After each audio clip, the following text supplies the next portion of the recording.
From my perspective, I believe a tremendous amount of businesses are going to collapse in the next year to 2 years. And one of them will be legacy automotive. You just saw Honda and Nissan to say they have to merge just to survive. That's going to be across the board. I think you're going to see a lot of older, really human capital businesses potentially emerge though. Mm-hmm. Things where you had to have a lot of people. FedEx. And I wonder if their earnings could be a lot better. I think there's a tremendous amount of businesses that are just on sleepwalking. I think they're all going to have a huge problem. The argument is Bitcoin doesn't actually go up in value. Right. It actually stays the same.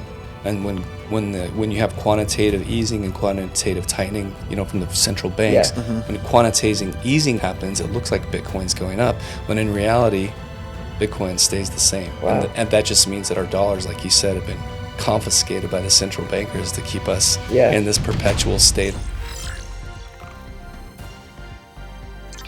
I'm super excited for today because I got two of my great friends here. I got Dustin Lester, a very seasoned, successful investment advisor, somebody I look to for personal investments and I recommend my clients go to. And I have Jake Taylor, who's also a great friend and a very successful investor, business broker, just somebody who's given me a lot of advice. And what's funny is I am a nerd. I hang out with economists. I talk to economists on a regular basis, which is not normal for a lot of people. That you get a chance to talk to people who are educating people on these topics. But whenever I have something big, like a real question, these are the two guys I call. So we're doing our first interview in the new studio, and I wanted to go through like a 2025 economic commentary. We got a new president. We got new things to be excited about, new things that people are worried about. There's a whole push towards, the digital dollar. Everybody's asking me about that. So I was going to ask some questions, and I'd love to get your guys' feedback because I think you guys are two very bright minds. And I think we'll provide a lot of value for people. So let's try it. Thanks for coming. I like it. All right, awesome. So new year, I'm optimistic. I'm excited. Dustin, what do you think you're most excited about when you look at different industries, different landscapes? Like, what is exciting you about your investments this year? I mean, it's a very broad question, but I'm invested heavily in a lot of robotics and companies. I'm invested in, very tech forward, I guess. I'm not very good at allocating money into things like fixed income or any of that kind of stuff because it's just not where they've made any money. But that's really mostly where I am right now. My largest position is Tesla because of the robotics and the autonomy stuff. Mm-hmm. But I also have one of the cool things that Donald Trump has been doing is just communicating directly to people. And one of the things that he did was he had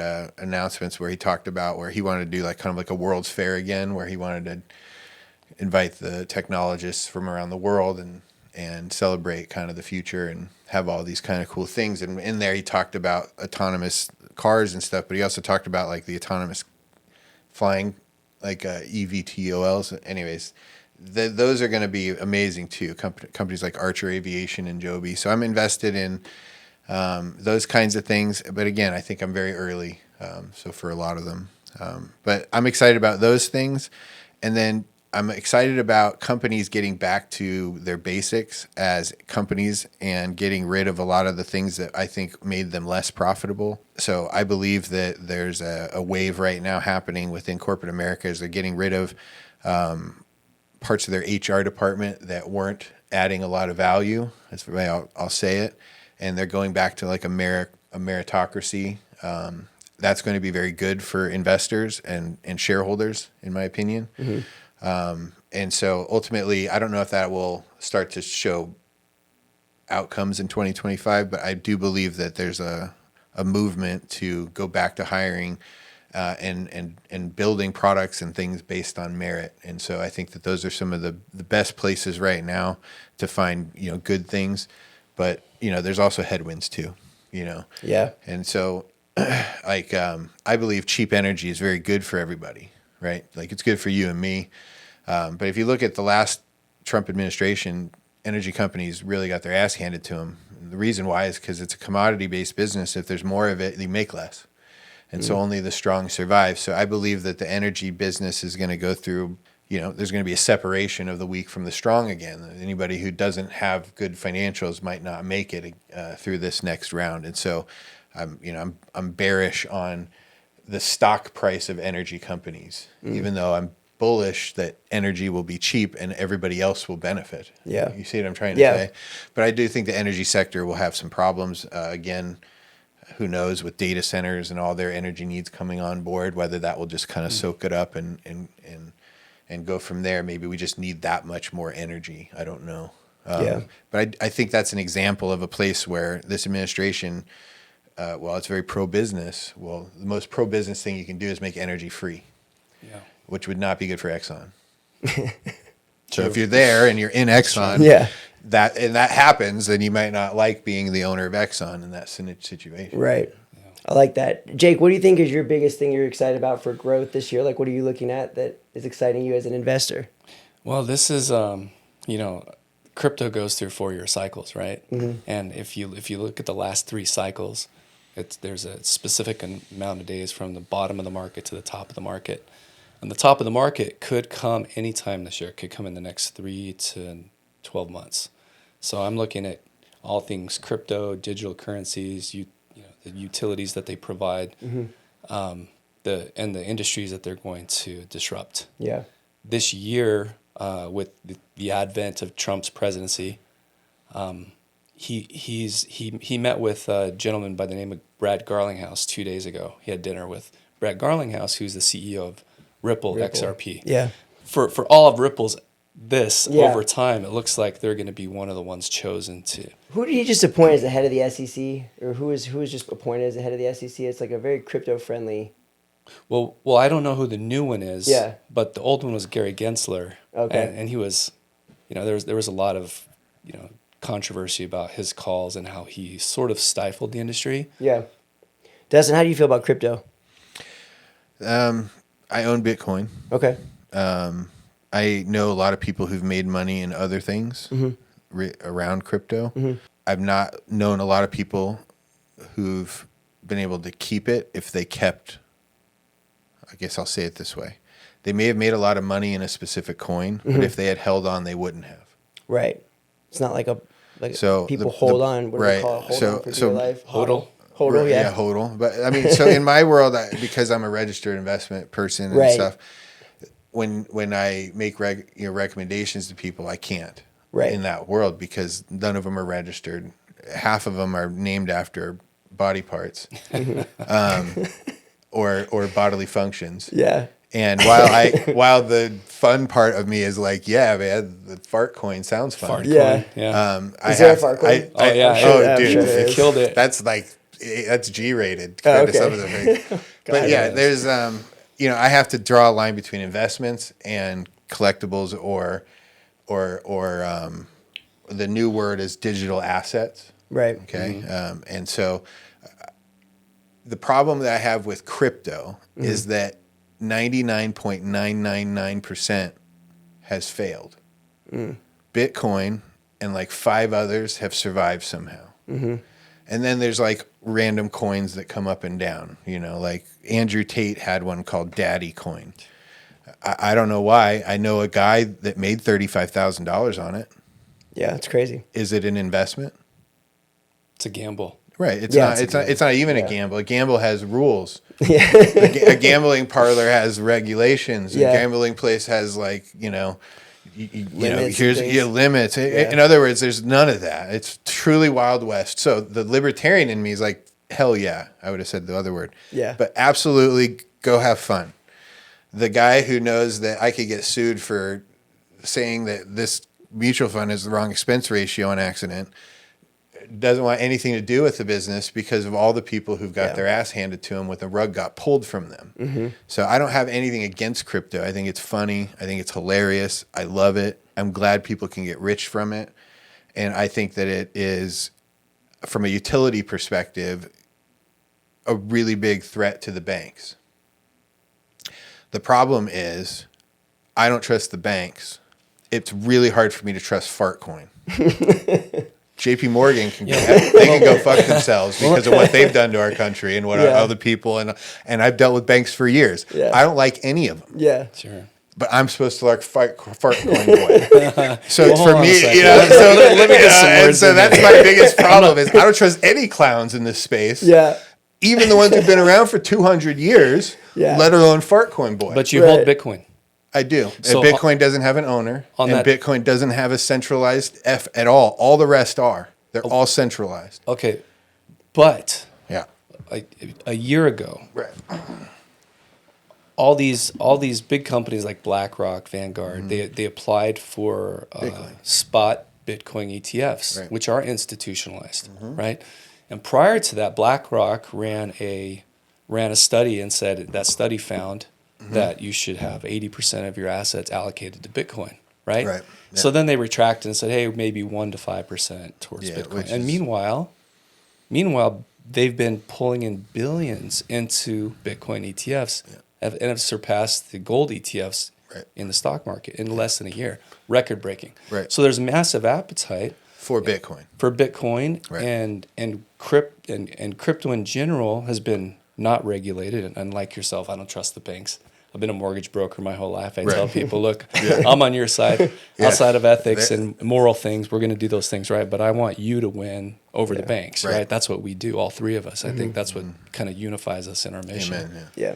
But Trump has got up in front of the microphone multiple times and said, never sell your Bitcoin. It's going to go a lot higher than, it's going. And I believe that. We're going to regulate it. We're going to, all the stifling that the SEC has done, we're going to put clear regulations in place. Right. And if Rules. there are these utility tokens like the 5 that you discussed, right?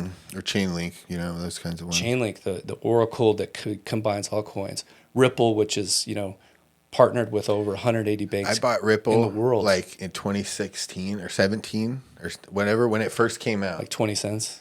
Yeah. How long was it frozen for? Because there was like years. A long where- time. Okay. Thanks to Gary Yeah. Gensler, who's now gone. Yeah. Oh, that was him. Yeah. Okay. Well, What was your experience with buying in 2016? I only made money on Ethereum when I did it. I did like 4 things at the time. And the only one that made money during like the 8 weeks that I held was Ethereum. And I made enough to pay for everything else, and I got a good return. But I got out, and this was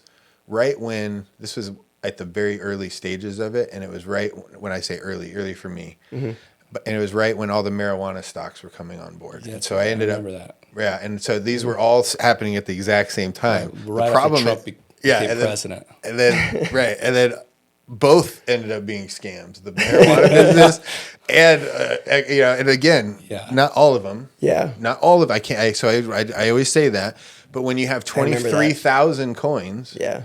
and only 1 to 5 have utility, that is a hard place to allocate money.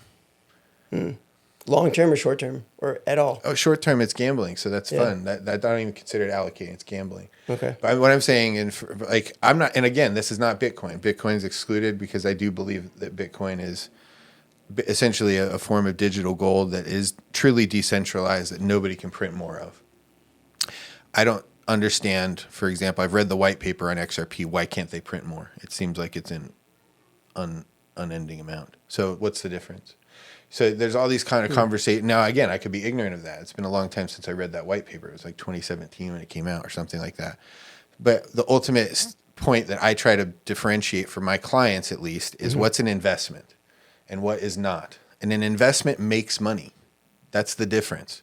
That doesn't mean something can't go up in value. A car can go up in value, and it's a collectible. And yes, you could have made money by holding it, and depending on how much it costs to keep, and we'll go through that debate. Most people never make money on cars after you do the math. But let's say that you could call that a collectible that made money. My baseball cards, I still have Wade Boggs, and it's worth more than what I bought for it. But you got to hold it, you got to service it, you got all that kind of stuff too. Well, in this case, it doesn't make you money, so it's not an investment. All right. At most, it's a currency, and I like currencies, and currencies have their place. Like gold, does it make you anything? It's really not an investment. It's just a place to hold money. It's another currency, right? It's cash. Bitcoin to me is a universal cash that you can move anywhere, keep from the government, and you can deploy to any local currency you want at any time and buy whatever the frick you want because of how cool it is. So to me, that's like, if you had to pick one computer science innovation in the last 20 years, it's Bitcoin. It's above all of them. It's above OpenAI. It's above all of those. And the reason it's above all of those is because it solved an actual problem. What problems that solve? Because we did a crypto 101 Printing video. money. Okay. Oh, man. It solved them. It took away the issue of It solved that Printing problem, money, yeah. printing money. Yeah. If you want to buy, a truck or a shipping container full of microphones from China, and you trust the guy over in China, like, how much is it? Oh, give me 150 grand. You go click, click, click. Within 20 seconds, he's got 150 grand if you trust the guy. You don't have to go through the banks and wire in 3 or 4 days. It's super convenient. My dad asked me, he's like, I just don't get crypto. What's the value of it, right? And so I was like, hey, have you ever deposited a large check at a bank and they tell you it's going to be 11 days to verify the funds before you can get your money? I'm like, you don't have that problem. It's like And they don't really either. That they keep your money for me. They can do it faster than Bitcoin. Yeah. They can do it for cheaper than Bitcoin. They just don't. So that's the biggest risk to Bitcoin, in my opinion, is the banks can send money instantaneously. I worked at a bank. They literally can send the money instantaneously. Yeah. They actually don't even send money.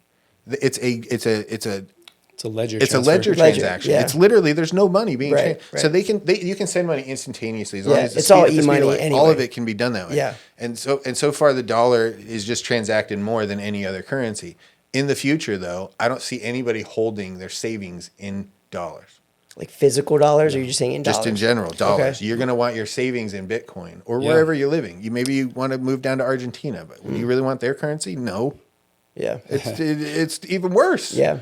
So, and maybe not now, they have a new leader, but you understand my point. You don't want to you don't want to keep going from place to place to place where the government just prints money, takes your shit. 'Cause that's Right. really what it is. It's confiscatory when they just print It's essentially money. just a tax on us. Well, that's why Bitcoin, the argument is Bitcoin doesn't actually go up in value. Right. It actually stays the same.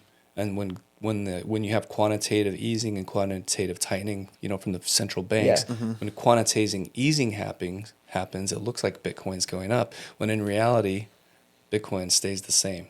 Wow. And that just means that our dollars, like you said, have been confiscated by the central bankers to keep us in this perpetual state of. When did you first buy Bitcoin? I bought it in 2,500. I don't remember exactly when it was. So here's a cool thing that I saw from some guy. This isn't my thing, so I'm not trying to take.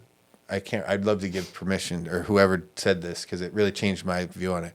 He goes, how many Bitcoins is your house worth?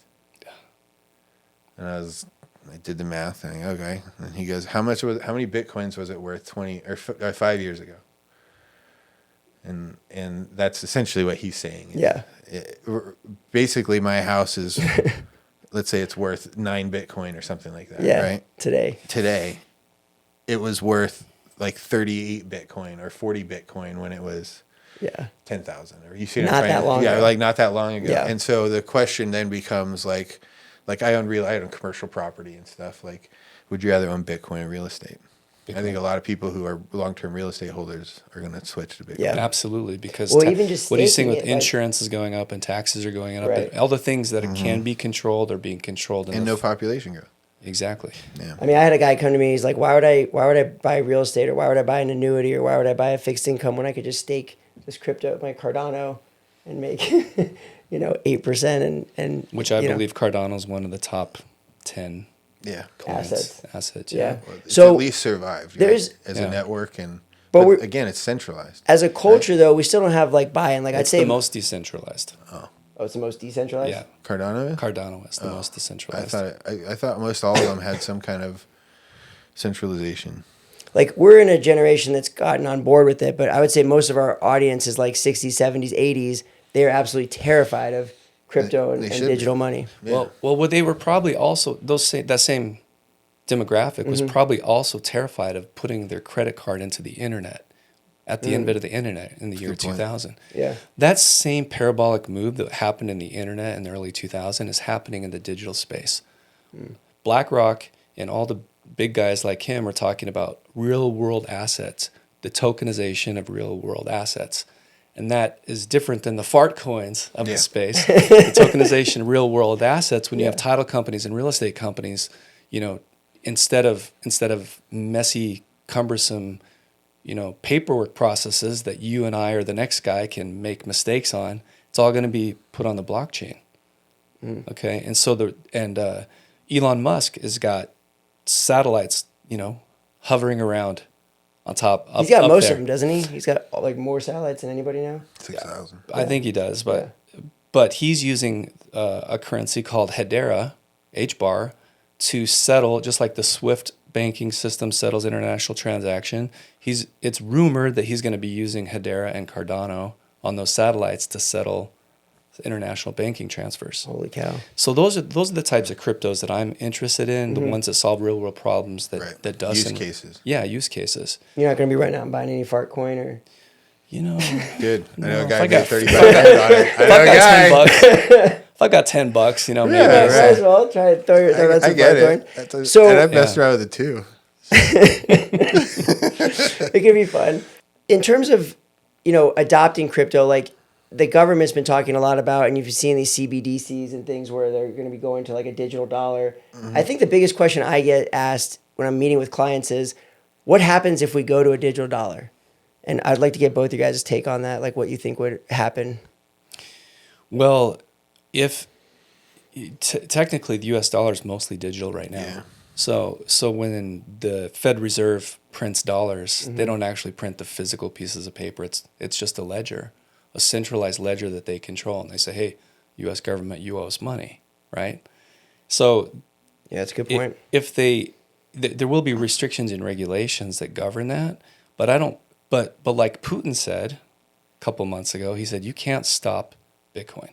Like Jerome Powell said on stage a few weeks ago, he said, "Look, I think it was Mike Wallace who was interviewing. He said, will Bitcoin ever replace the dollar?" And Jerome Powell said, "No, Bitcoin's never going to replace the dollar, but it looks like it's going to replace gold as a store of value, right?" So the dollar is always going to be there. The digital dollar is a government-controlled dollar that ultimately could be, they can control how you and I spend it on energy or travel or things like this that could restrict its use. And I'm against central bank digital currency the same way I'm against central banks like our libertarian friend Dustin over here. Yeah. And that's what's cool about crypto is it's a non-sovereign money that we can use however we want to. That makes sense. So to you, it's not a big deal if we go to digital dollar. You feel like it's just a natural step. I don't like it. Okay. I don't like it. I think ultimately that's where we're headed. Okay. 5, And you don't 10, like it 15 because the years from fact now. that they can manipulate it and you lose the privacy. Yeah, they can control what you can spend that money on. Yeah. Like you go on Twitter and you see guys posting videos. Hey, I went to Aldi or something like this, and I tried to buy 6 cans of tuna, and they said I was over my limit. I could only buy 3 cans of tuna. Oh wow. That's the kind of stuff that is concerning. That hasn't happened in America yet, but yeah. it- Well, you it's- see it in China. I mean, China, they can just yeah, they get those personality scores and they can press a button and now you don't have access to your stuff. you have a social score or something Right. like that. That's crazy. Sucks. What are your thoughts on the digital dollar? Like, what would happen to the dollar? Like, if people have dollars in the bank, what happens?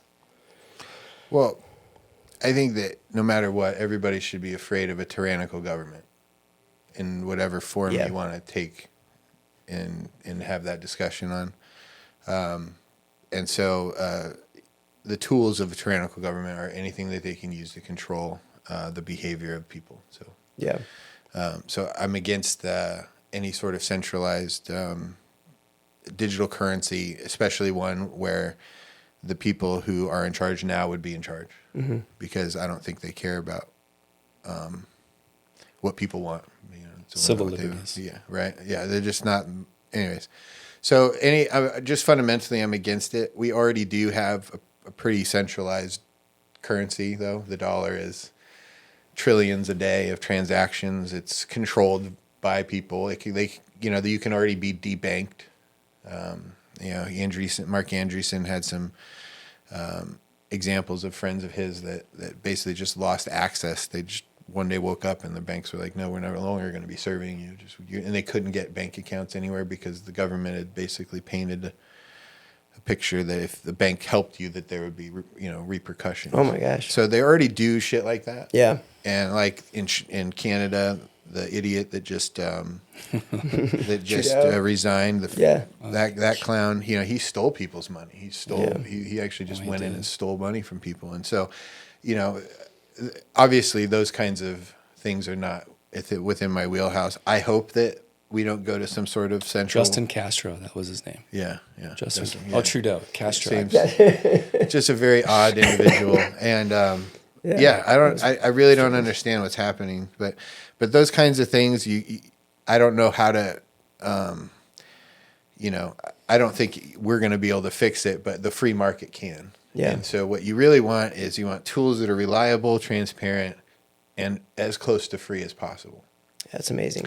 So I think your Optimus robot will be your bank in the future. I don't think you'll have a bank.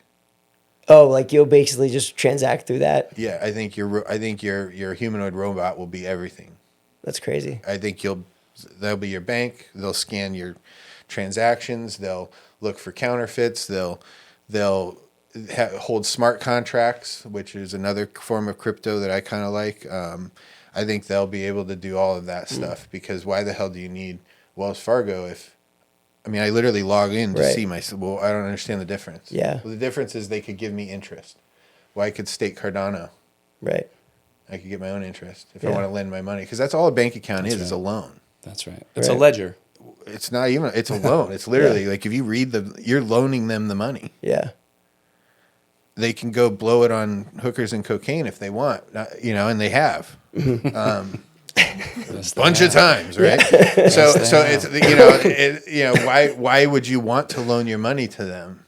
Because they have FDIC insurance. Oh, so it's a secured loan. Up to how much? Okay, it's secured up to $250. Okay, now I might loan you money, but again, why would I? You're just not going to need a bank. Yeah. The whole world that's all going to be going away anyway. You're going to have some form of centralized currency that people accept. But it should be centralized in the sense that everybody accepts it, but decentralized in the sense that nobody can control it and print it. That makes sense. So I could do this for hours. Like, I love talking about with you guys. What are the big things you got to be concerned about? Like, if you're a regular investor, maybe let's talk about even if you're getting closer to retirement and you have maybe less risk you can take. What are things that you're concerned about that you see out there that are something to be aware of? Well, without talking about the myriad of problems that exist and the potholes that you can, and the problems that you can get into, buy Bitcoin for your 80-year-old self. And if you're 60, if you're 50, 60, 70, buy it for whenever you plan on retiring, and don't touch it until then, right? Because I think both of us throughout all this message, we've both agreed that Bitcoin is a great currency. Well, it's something I'm willing to buy personally. Let's put it that way. Yeah. And to educate yourself, go to the source, the expert, and that's Michael Saylor. So look him up, read what books he's written, listen to his outlook on Bitcoin, and he may be, he's the kind of the thought leader for the space, wouldn't you say? He's a maximalist. Yeah. He's willing to borrow huge sums of money to buy Bitcoin. Yeah. But so far they're saying that he's like created this like financial, like he's broken the system. With 0% non-recourse loans. Non-recourse loans. I understand. It's crazy. So I think physics comes into play no matter what. There's always going to be an opposite reation to something that we do. So I feel like you addressed something for like a 60, 70-year-old, but what's something that you're concerned about this year? Concerned about? I think I listen to a few different macroeconomists, and I'm not an expert in the space, right? But I maybe have a little bit of PTSD from the last downturn from 2008. Yeah, being in the mortgage business. Yeah. I think we're going to see everything soar after Trump gets in. The world goes through quantitative easing and quantitative tightening stages. I think we're entering into a period of quantitative easing. Trump has said dollar's too strong. We need to devalue the dollar, which means print more money, right? So I think we're going to see a spike in assets. And then at some point in the third or fourth quarter, and again, this isn't my profession, this is just my opinion. Yeah. I think we're going to see a major pullback, and we're going to start. This is kind of the last of the hoorah. We've had 4 great years in the market, or ish. And I think we're coming to an end of that sometime in the third or fourth quarter of this year. What do you think is going to spark that? Is there like a black swan event? Is there just too much inflation and debt? What's the reason? Yeah. So I listened to a gentleman by the name of David Hunter. David Hunter is where I get my information from. So there's thousands of economists, but that's my source. Without going into all the details, I listen to what he has to say. He's called the bottom, the S&P. He's called the activity of the S&P since we were like 3,300 a couple years ago, and he said, look, we're going to have a melt up, which is the end of a 40-year stock market cycle, and we're going to see it peak out. The S&P is going to peak out around 7,500, and then get ready for some carnage. Wow. So I'm going to prepare myself for How that. do you prepare? I was just going to ask that. My next question. How do you prepare for something like that? Enjoy this year and then just sell everything? I would like to ask an expert. Okay, how yeah, you we do have prepare we have a yourself seasoned for a 20-year investment for a advisor financial right here. event How would like you? that. Well, what are you concerned about? And then, yeah, how would you prepare for what you're concerned about? I don't believe that the reaction from the government will be benign with Trump's entrance into power, and that they will fight him on everything that they want to do, including the government efficiency stuff. I think it's going to create a massive amount of. I remember like a movie when I was a kid. It was Starship Troopers. Mm-hmm. You remember? Yeah. And there's a scene where Doogie Howser goes up to the alien, and then at the end he's like, "It's afraid." Do you remember this? Yeah. Okay. Anyways, just go see Starship Troopers. That's what I think is. I thought it was kind of a silly movie back then. It's so dumb. Yeah. But it is. It's so dumb. It's Yeah. It's great. Yeah. It's one of those. But you gotta, and I think honestly, the amount of crazy that's going to come from that group is significant. So I think this year is going to be one of the most volatile stock markets you've ever seen. And maybe because its legs are getting tired and it's been running for a couple years. But in 2022, we had the 5th largest drawdown we've ever had in the market.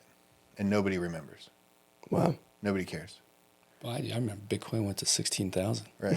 But you understand from my point. 70, yeah. But you understand and that's just one ago. example. Right. Treasuries lost 23%. So Right. I don't know if it'll be a correction is worse than that one and all those kinds of things. But the real risk to everything right now is how AI and autonomy affects businesses.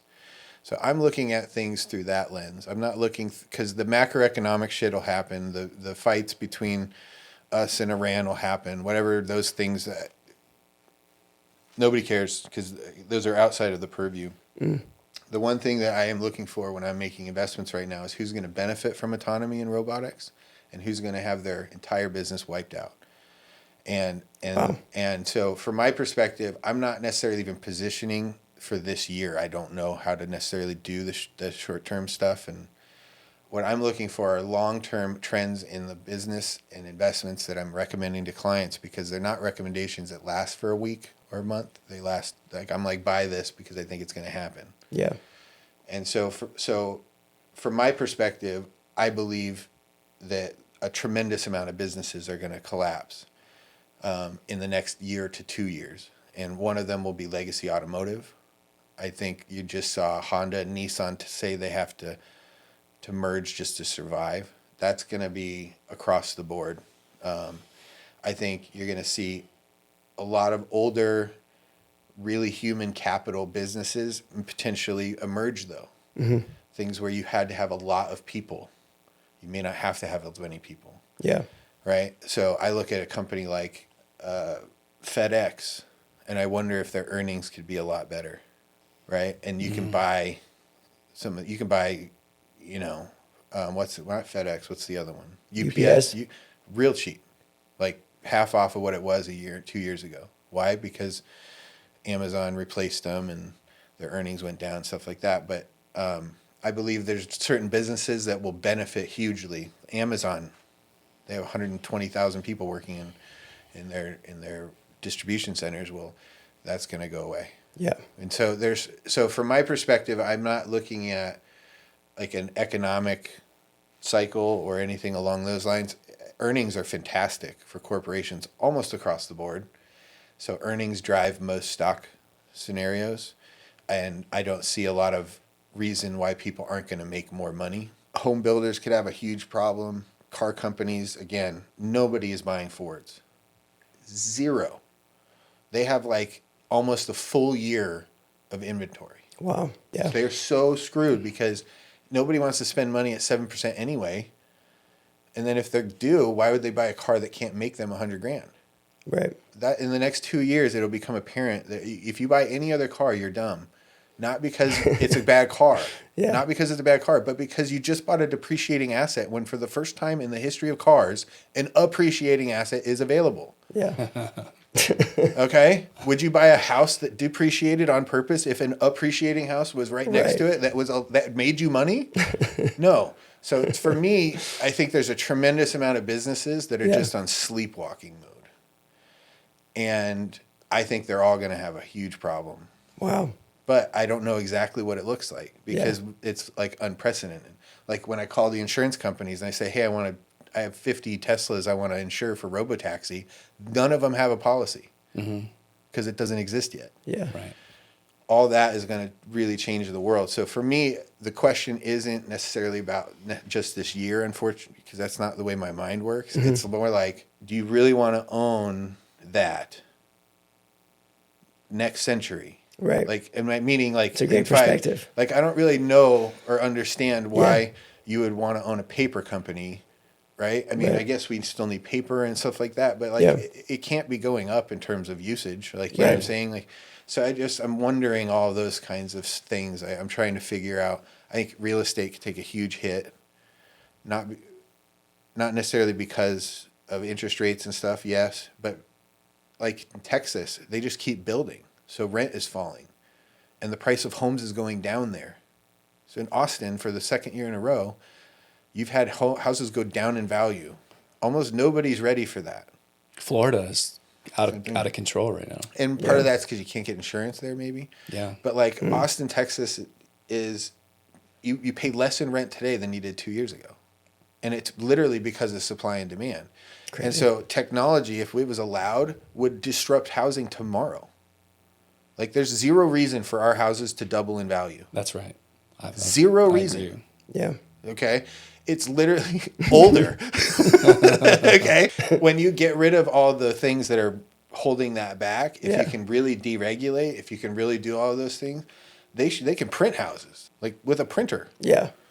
They don't need all that. They don't need all that. So anyways, I think everything changes in the next, and this is the year it becomes apparent. Yeah. And so I think you're going to see huge parts of the market get left behind. Well, that sort of aligns with Hunter's idea that towards the end of the year, that huge part of the market could just... Yeah, that's what you said at the beginning of the show. So maybe they kind of share a tangent. It takes that whole year, and that's when we realize, hey... Slightly different. Yeah, but I'm obviously more short-term. And right. It gives great perspective because the question was about this year, and I think you got to... This year will be, I think, one of the most important years in history. Yeah. Not necessarily because of a Trump thing or like the end of a debt super cycle, which is possible. All of these things are like what's happened in China to their real estate.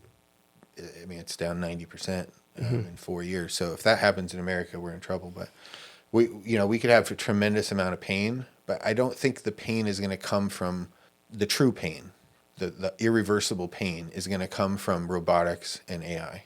Yeah. Because the guy who used to be a physician, who was a radiologist, who got paid $600,000 to read scans, he's literally useless now. Yeah. And so all that infrastructure collapses. Everything goes away. In the words of Klaus Schwab from the World Economic Forum, not everybody can be a robot polisher. So what are we all going to do when robots take over the world? It will have a drastic change on the economy. Even Elon Musk says, hey, I don't like universal basic income, but these are the problems that are coming in the next decade plus. Yeah. Right. Yeah, it's going to be wild. Yeah, there's a lot more we can cover. And I had the best time. These are two guys that I look up to. On camera. I know. It's fun. Can we do this again? It would be great. I love having you guys I love together. talking about my opinions like this. No, it's great. It makes me feel like I'm smart. Yeah, you are. And you know what's cool? And I love about Well, I hope you are. I had you on the show. That's why you're here. Everything I just said was totally worthless. All anybody heard was strippers and cocaine. Yeah. That's all anybody. I know. Gosh. So, this is what's cool about our friendship, our group, our working arrangement is we collaborate and we have a great team, and I'm honored to be a part of this team. These are two guys that I go to all the time for clients when they have needs, and we all have this great network, and we're here to help serve everybody. So, thanks for taking the time to do this. Yeah, Let's do it again. It was fun. Love to. Thanks, thanks for coming on.